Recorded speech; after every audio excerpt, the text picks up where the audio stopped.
The depiction here is a story from one of the Upanishads titled Kenopanishad. Now, talking about Upanishads, Upanishads are a portion of our Vedas. Now, our Vedas can be broadly classified into 4 different parts. The first part are the mantras. Now, mantras comprise of prayers and hymns praising the gods. Next are the Brahmanas. The Brahmanas contain directories with rules and regulations for observing rituals and sacrifices.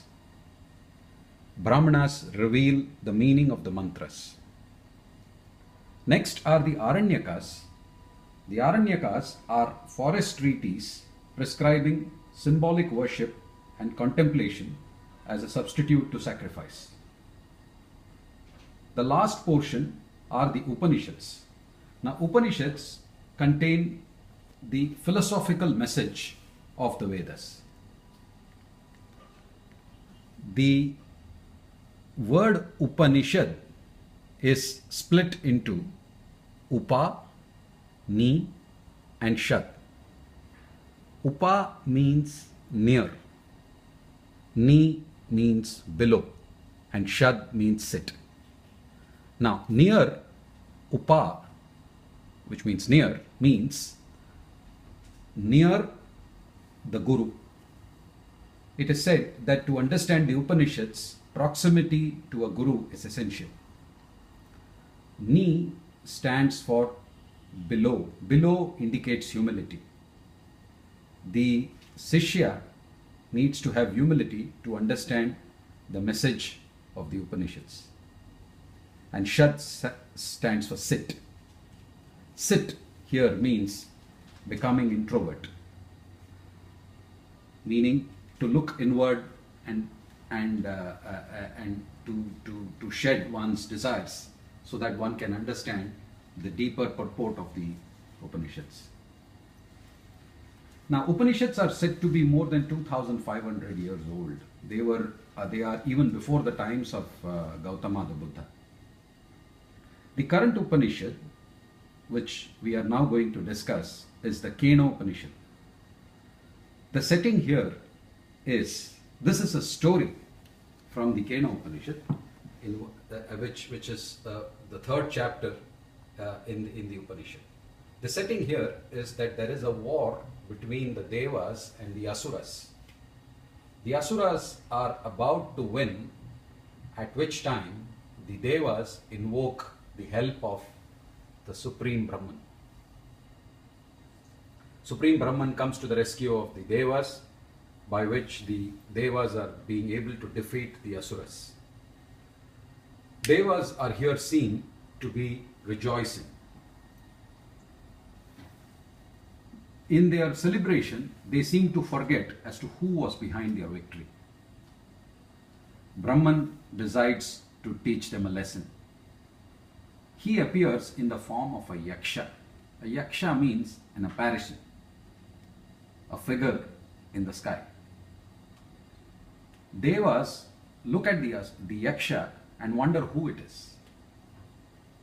They then send one of their members, Bhagavan Agni, to find out as to who this yaksha is. Agni appears before the yaksha. The yaksha, before Agni can say anything, asks, "Who are you?" Agni says, "I am Agni. I am Jataveda, knower of all." Agni little realizes as to who is in front of him. Yaksha asks him, "What is your power?" Agni says, "I can burn anything on this earth." The Yaksha puts a dry blade of grass in front of him and asks him to burn it. Agni tries to burn the blade of grass. He initially releases a few calories and then he tries more and more, but is unsuccessful. He returns back saying that he is unable to conceive as to who this Yaksha is. The next is the turn of Vayu. Vayu Bhagavan appears now in front of the Yaksha. The Yaksha asks the same questions. Who are you? Vayu says, I am Vayu, Matarishwa. Matarishwa means mover in the sky. The Yaksha asks him, what is your power? Vayu says, I can blow anything on this earth. The Yaksha puts the same blade of grass in front of Vayu and asks him to blow it. Vayu tries his level best, but he is unable to even move the grass an inch. It is now, and Vayu comes back stating the same thing as Agni. I could not find out who this Yaksha is. Indra, term known as Magavan, the worshipful one, now decides to go and find out who the Yaksha is. Now as soon as Indra comes towards the Yaksha disappears. Indra is being able to understand that there is something which is serious about this issue. So he decides to wait. And meanwhile, a lady with dazzling beauty comes down from the Himalayas and appears before him. Indra prostrates in front of the lady and says, O mother, who was this Yaksha? The lady is Haimavati, the daughter of the Himalayas, also known as goddess Parvati, and she pauses. And with this pause ends the third chapter of the Kenopanishad. We now move on to the fourth chapter where the answer is given.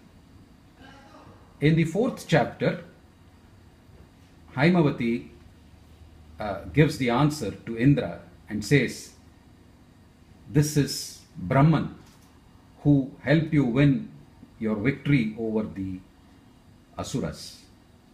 And thus, Indra, having got the knowledge, is said to have attained enlightenment. Now, does this story not appear to us as a fairy tale? Well, there is a very deep message in this story. Now, let us try to understand as to what each aspect of the story means. Now, Devas and Asuras. Now, in order for us to understand the story before we get in, we need to internalize the whole idea given in the story. The Devas and the Asuras are actually our virtues and vices. Devas are our virtues and Asuras are our vices, the demonic qualities in us. Now there is always a battle between the good and the bad within us, which is what is depicted here, the war between the Devas and the Asuras. Now in this war, often when we invoke the help of the Supreme God, the good in us prevails over the bad, which is what is stated in the first part of the story, the victory of the Devas over the Asuras.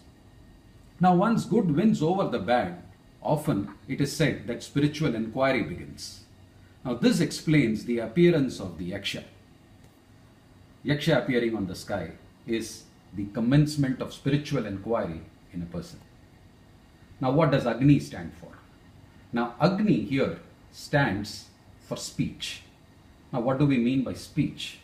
Now every human being has three equipments within himself: the physical body, the mind, and the intellect. Now Agni and Vayu both represent parts of the physical body. Agni represents the organs of action and Vayu represents the organs of perception. Now what do we mean by organs of action? Now Agni means speech. Speech is one of the organs of action. How do we understand this? Don't we say that he gave a fiery speech? or hot words were exchanged, or he extended a warm welcome. Now all this denotes that speech is fire. So Agni represents organs of action. Now the message here is, with the organs of action, Agni is unable to contact the Yaksha, which is Brahman. So the message is, with your organs of action, one cannot contact the Supreme Brahman. Next is Agni loses his power. Now the God principle in us is what makes us act. Now when the God principle was removed, when the Yaksha plucked the fuse or removed the fuse, Agni could not perform. Which means Agni here is exactly like a bulb, and the Supreme Brahman is electricity. Now when electricity is not available, the bulb cannot glow. Now hence, from this we understand that with the organs of action we cannot contact Brahman, and Brahman is the enlivener of every action within us. Now the same applies to Vayu. Vayu here is representing the pranas in us. Now the prana or vital air is controlling our eyes, ears, nose, tongue and skin, the 5 organs of perception. So the message here is, Vayu, who cannot contact the Lord, here indicates that with our eyes we cannot see God, we cannot hear God, we cannot feel God, we cannot taste God, we cannot touch God. The second part in this is that Vayu loses his power. This again indicates that without the enlivening principle in us, we cannot see, we cannot hear, we cannot taste and so on.